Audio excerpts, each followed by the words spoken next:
a person who lived with a fake identity for years, and it was revealed by chance. Some people don't run from the law. They run from themselves. His name was Daniel Harrow. At least that's what everyone called him for 11 years. The neighbors knew him as Daniel, the quiet man who watered his roses on Sunday mornings and always returned a borrowed tool. His colleagues at the architecture firm knew him as Daniel, reliable, a little distant, exceptional at reading blueprints. His wife, Sarah, had kissed him goodnight 10,000 times and whispered that name against his jaw like a prayer. Daniel. But Daniel Harrow did not exist. His real name was Marcus Elian Voss. And on an ordinary Tuesday in March, 11 years after he buried that name somewhere beneath the I-90 overpass outside of Cleveland, someone said it out loud, in a coffee shop, by accident, over a dropped wallet.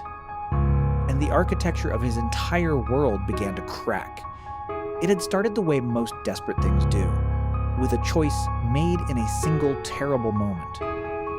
In 2012, Marcus Voss was 26, drowning in debt, and the key witness in a federal fraud case that could send 3 very dangerous men to prison for a very long time. He hadn't meant to see what he saw, he'd simply been in the wrong parking garage on the wrong Wednesday night at the wrong hour.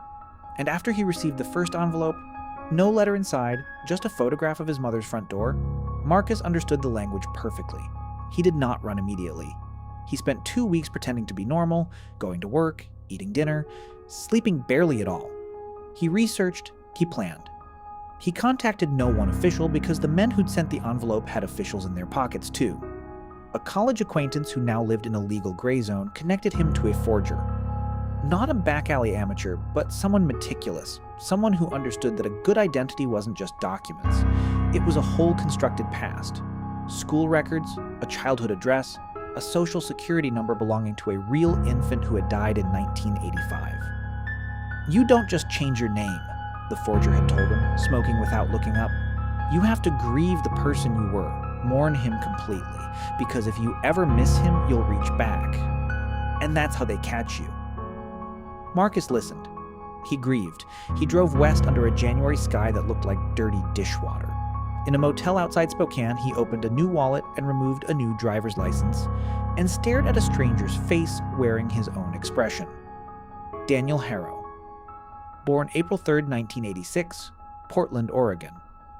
He said the name to the bathroom mirror 17 times until it stopped sounding foreign. He built Daniel Harrow the way an architect builds a house, carefully from the foundation up, never rushing a joint. He took a drafting course at a community college, real skills, real credential, untraceable discipline. He rented a room from a retired school teacher who asked no questions. He spoke little and listened much, learning how Daniel would speak, what Daniel would remember, which stories Daniel would tell about his childhood. He gave Daniel a deceased grandmother in Boise and a mild allergy to shellfish, small human details, the kind that make a person real. When he met Sarah 3 years in, he was so thoroughly Daniel that he sometimes struggled to remember what Marcus had felt like in his body. She was a high school English teacher who loved old maps and argued passionately about semicolons. She made him laugh in a way that felt unfamiliar and slightly dangerous. He almost left the city the night after their first date. Instead, he stayed. And 6 months later, when she said she loved him, Daniel Harrow said it back. And Marcus Voss, buried deep beneath all that careful construction, said nothing at all, while she graded papers, and he watched her red pen move and thought, she loves someone who doesn't exist. He had chosen silence out of love for her too, once, to protect her from the danger of knowing. But sitting there, watching the woman who was his wife love a ghost, he understood that the silence had become its own violence. Slow, invisible, total. He told her everything. Over 3 hours at that kitchen table with cold coffee going stale between them. He told her about the parking garage, the envelope, the forger, the motel. He told her Marcus Voss's name. He watched her face move through shock and grief and fury and something that wasn't quite either. She did not speak for a long time after he finished. Then she said, very quietly, "The man I married, was any of it real?" And Marcus Voss, resurfacing after 11 years, said the only true thing he had ever been certain of. Loving you was real. Every single day of it. He turned himself in the following week. A lawyer negotiated. The original threat had largely dissolved, the dangerous men long since imprisoned on other charges, the federal case cold and closed. The crimes of Marcus Voss were mostly those of a frightened young man. Identity fraud, falsified documents, a decade of careful, desperate survival. The judge, a woman with reading glasses she kept removing and replacing, looked at him for a long time before sentencing. Sarah came to the hearing. She sat 3 rows back.